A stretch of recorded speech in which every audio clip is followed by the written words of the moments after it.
The Bank of Korea has released its preliminary data on the country's current account for July. And while the current account is showing a surplus, that surplus has narrowed on year, mainly due to an increased services deficit.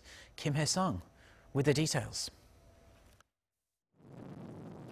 According to the Bank of Korea Tuesday, Korea's current account surplus, a measure of cross-border trade, was around $7.3 billion in July. This marks 65 months of consecutive growth, but on year, the current account surplus is down more than 13%.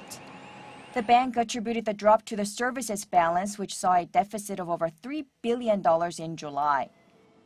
Korea's travel balance was hit particularly hard in July, recording a deficit of around $1.8 billion due to a rise in overseas trips by Koreans and fall in the number of foreigners visiting Korea.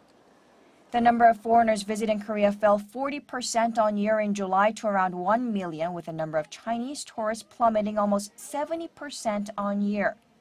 Between January and July, number of tourists visiting Korea dropped over 20% on year to 7.7 million. Duty-free shops were particularly badly affected by the decline in tourist numbers. According to the Korea Duty-Free Association, over 70% of its sales last year came from Chinese and other foreign visitors. But following China's de facto travel ban in March in retaliation for Korea's THAAD deployment, duty-free shops saw their second quarter revenue drop sharply.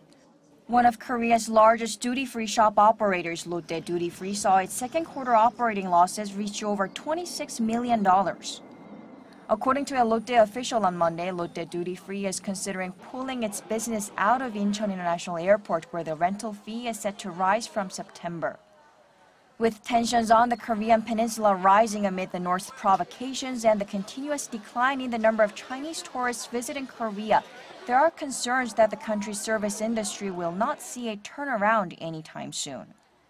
Kim Hyesung, Arirang News.